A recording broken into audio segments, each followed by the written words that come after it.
Okay, so let's start the demo on the service endpoint. We'll be using the service endpoint to set up a communication between a virtual machine and a storage account.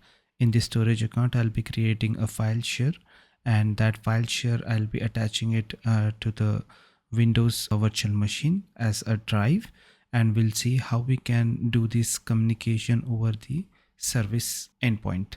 For that, we first need a virtual network. I already have a virtual network. So this virtual network is 192.168.0.0/16, and this /16 I have divided into two subnets of /17, that is 0.0/17 and 128.0/17. Okay, so this is already created. You can create this one for yourself. And then let's go and create a virtual machine first. And while creating the virtual machine, I want to make sure that I'll be using the right VNet. Let's start with giving the name of the virtual machine. Let's give test 4 VM. Okay, and we are creating a new resource group as well, which is okay. Availability zones, trust, Windows Server 2016, which is good. And then you can give a username, a password. Password is given. I'm exposing RDP port 3389. Next is disk. I'm keeping everything standard here. I don't want to change much.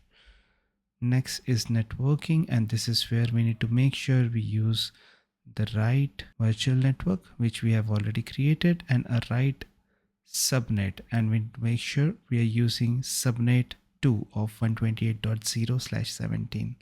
Okay, a new IP and rest of the things I'll be keeping as it is. Next, management. Next, monitoring. Disable the monitoring. Advanced. I don't want to do anything here. No tags. Review and create. Once the review is passed, we'll try to create this VM. Okay, the validation is passed. Let's create this VM first. The deployment process may take around 2 to 3 minutes. Let me pause this video here and resume back once the deployment is completed. Okay, so my deployment is completed now. If I go to resource, I can see the VM which is created. Okay, let's try to connect to the VM. I should see a download RDP file option here. If I download the RDP file, I'll put it in my desktop, save it and click it. It is opening in Microsoft Remote Desktop. Provide the password.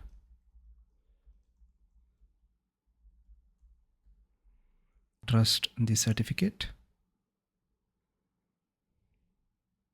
It is trying to connect on 3389.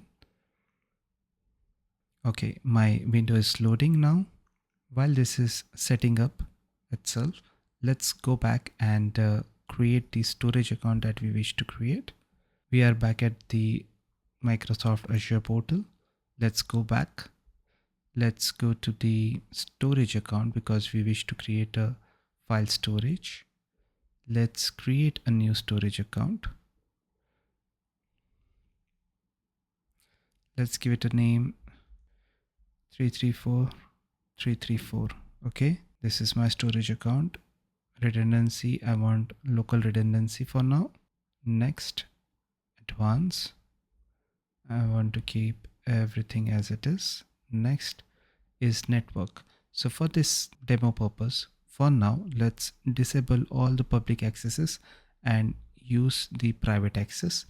We will change that to next to the public access from selected virtual network and IP addresses. Okay, next is enable soft delete. For now, I don't want to enable the soft delete functionality. Next, I'll use the Microsoft managed keys for the encryption type. I don't want to give any tags for now. Let's validate.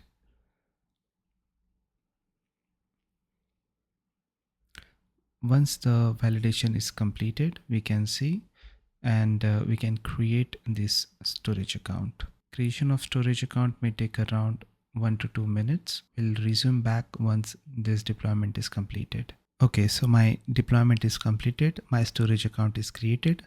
Let's go to the storage account which was just created. It is 334334.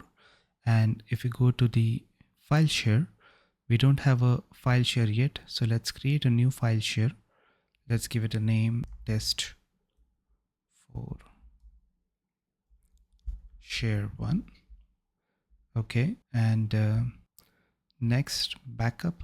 Let's not enable the backup for now. Next review, validation is passed, and create. Once we have a file share created, we are ready to connect this file share as a drive to our Windows machine that we have created previously. For that, let's click on connect.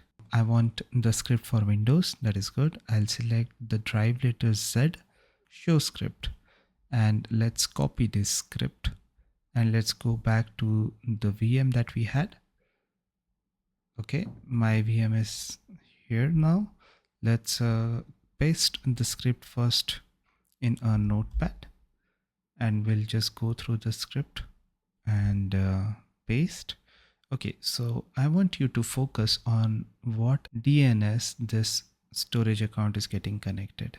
This is a public DNS given to the storage account, that is storage account name.file.co.windows.net. Okay, but in the network settings we have said we cannot connect on the public IP address or public DNS to this particular storage account. So what I expect right now is, if I even go and paste this in PowerShell, I should not be able to successfully attach this file storage to my VM as a drive. Let's see what error we get here. I've just pasted in the script here. Okay, now let's press enter. Access is denied. Okay, so this was expected because right now we are not using the service endpoints. So to enable the service endpoints, there are two things that we need to do. One is we need to change the network settings of our storage account, which is our SaaS service, and select a right virtual network and the subnet where virtual machine is connected. If we go back, we have connected the virtual machine test 4 to the subnet 2.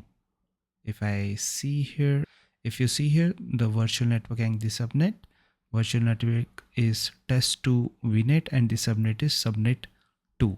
So likewise, the first step to enable the service endpoint is go to the storage account.